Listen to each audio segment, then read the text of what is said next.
And he sang as he watched and waited till his billy boiled. You'll come a waltzing Matilda with me.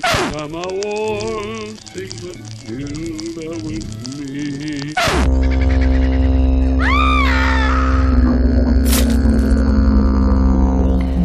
Welcome to Unquiet Island.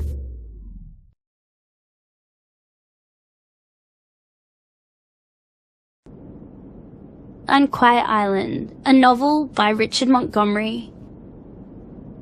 Indian Ocean, Flight EK571, Dubai, United Arab Emirates to Perth, Western Australia. Business Class Lounge, 2nd of December, 6:35 a.m.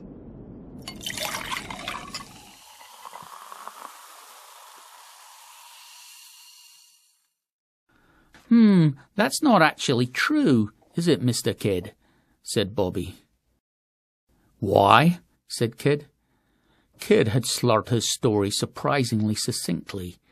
I felt it actually did have a ring of veracity to it, with dates, names and details, and everything except its subject matter. Because there's no such thing as vampires, said Zack. Oh, talking of vamps, said Bobby. Let's get back to our seat, babe. I've got to watch that last Twilight movie. I can't believe I missed him in the cinema. I'm obsessed now. Yeah, Zack stood up and stretched. Formula One from Rio will be streaming soon too. Oh, I've seen that last Twilight movie, I lied. It's really disappointing. I panicked. We were so close to a crucial landmark. 2 hours to go. An hour and a bit instead of hours plural. This grueling journey would be almost beaten. EK571's lounge wasn't going to be the same without Roberta and Zack. I should be grateful for Kidd getting me in here, but being stuck with Kidd alone would be a downgrade. As if to prove the point, Kidd suddenly slurred out of nowhere. Forget them, Rich. It's not them you need, it's me. You'll be dead in 5 minutes when we get to Oz without me. Okay, I said. What the fuck, Kidd? Said Bobby. Who says something like that? You don't change, do you? The plane grunted and trembled, as if acknowledging a weird new vibe in the lounge. What, do you and Kidd know each other? I asked. Bobby gave a tight little nod. Kidd remained impressively stable, despite a tremendous jolt by EK571 that had the rest of us clinging to the bar. I helped the intrepid crime writer here out with some research, didn't I, Bobby? The plane rated. What, seriously?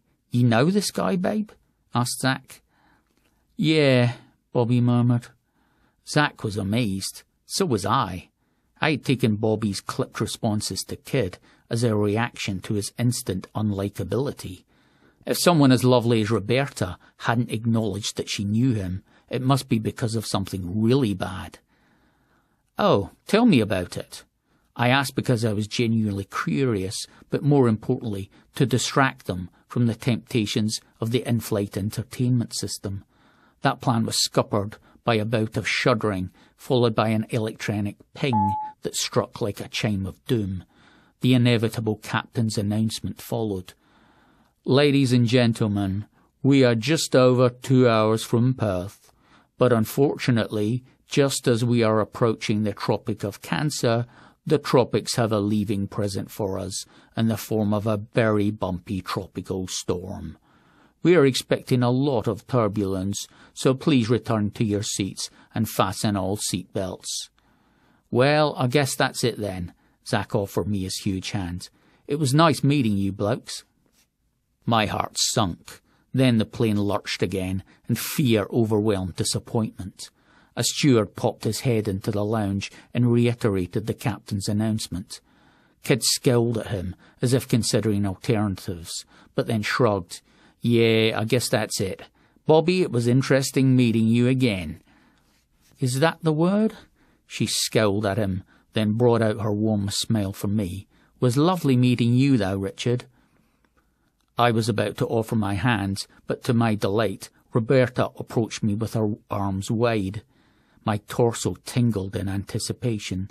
I was just about to feel Roberta's body warmth on me, but a microsecond before she wrapped her lovely arms around me, the plane jolted and she was thrown backwards into her husband. Oh, shit! Zach's footballer muscles kept her steady while I was thrown back against the wall. I got a final wave before they disappeared. Kidd said, "Come on, Rich, back to the dungeons for us." Miserably unhugged, I trailed along behind him. Climbing down to the lower deck was like descending the stairs on the collapsing house of Usher. I didn't plant a single steady step. I whimpered, "This is really bad." "Nah, it's nothing." "Just let it slip by you." Kidd took my hand and led me like a toddler back down to the economy aisle. "When I was in the helicopters in Vietnam, the other blokes used to be shitting themselves, but it just reminded me of riding in the back of my dad's ute. I'd lie back and have a kip." I let him lead me because the flight was now in a terrifying state, bucking like a bronco, grunting like a pig. Every internal part rattled and creaked. Economy was still in darkness, but no one was following Kidd's suggestion of lying back and having a kip. Every lurch elicited a chorus of wails. A lot of people were crying. Our pregnant lady in seat 22I was crying, and when we approached her, she started cursing. She refused to unbuckle her seatbelt until Kidd unleashed some formidable verbal abuse. This was horror piled on horror. Not only wrenched from the heaven of the lounge, not only the turbulence, but back to the torture chamber of seat J22, with Kidd, with hours, plural, still to go. Oh, and the piece de resistance. As I buckled my seatbelt across my abdomen, I realized that my bladder was full to bursting again. "Oh!" went the whole of economy as we were all thrown, then dropped. Everyone except Kidd. He was chuckling at my performance as I became the pitiful mess I always descend into in the face of turbulence, mentally admonishing it, pleading with it, as if the turbulence is some sort of truculent god to be bargained with. "You know what, mate? I should tell you. It's a state secret. But I'm going to because you deserve to know." He smiled at my face, which was rigid with concentration, as I put my case to the god of turbulence. 5 rows in front, a boisterous bag and an overhead locker forced the catch to come tumbling out and pummel the aisle. The pregnant woman screamed. Kidd cackled in my ear. "What you deserve to know, Rich, is that, you know that suspicion you have about Australia not being real? Well, you're right." The plane roiled. "Oh, shit," I groaned. "Yeah, all your paranoia was spot on." Kidd's belly quaked as he laughed. "We're never going to arrive in Australia because there's nowhere to arrive. What we're arriving at really is the end of the world." "Kidd, would you shut the fuck up?" I snarled. "It's just about to happen, Rich. I can feel it. We're gonna hit the end of the world in 3 seconds. My hand was a bloodless claw. I was clutching the chair arm so tightly. 3. I tightened my seatbelt, which did nothing to alleviate my fear, but did cut painfully into my full bladder. The pregnant lady was praying. 2. The plane reached upwards hopefully, but then slumped. It pitched downward and kept going. It felt like we were going downward forever. My soul screamed for it to stop, and then my mouth screamed too. 1!